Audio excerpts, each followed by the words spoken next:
السلام عليكم، مرحبا بكم اليوم معنا قناة شيوات بيتية، وما تنساوش الاشتراك معنا في قناتي. بسم الله على بركة الله. اليوم عندنا تحلية بدون كيك. الوصفة كالتالي: عندنا كريمة ديال الحامض، ناخدو عصير ديال 2 حامضات، كنديرو فيه 2 معالق كبار تاع كريم باتيسير وكاس تاع الماء، السكر على حسب كل واحد والكمية اللي بغا يدير. كنديرو في البوطة حتى كيطيبو، من بعد كنديروهم في شي طبسيل وكنغطيو عليهم الميكا، كنخليهم حتى يبردو تماما. نشدو الفريز كنطحنوه، يعني كنمعسوه بديك المعسه ديال البطاطا ولا فورشيط صافي.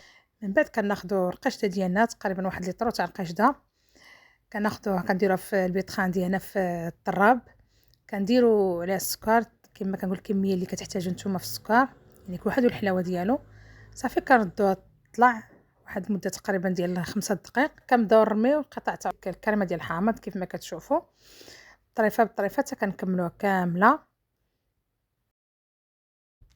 وصافي هنا كنضيفو داك الفريز اللي كنا طحناه بشويه بشويه حتى كيندمج مع بعضياتو صافي.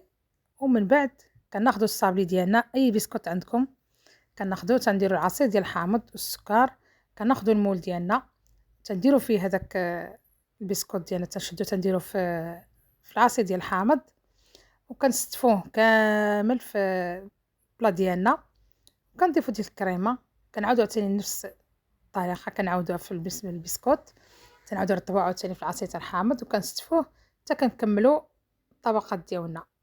صافي من بعد ما كنكملو كنديروها في الثلاجه، كنغطيوها بواحد الفيلم اليمونتير وكندخلوها الثلاجه تبرد تقريبا واحد الليله كامله اولا 6 سوايع على حسب كل واحد. من بعد ما كتبرد كيبقى التزيين ديالكم، يعني هاد الكيكه ساهل، هاد التحليه سهله بزاف، يعني اي واحد ممكن يديرها، يعني داكشي اللي عندك في الدار.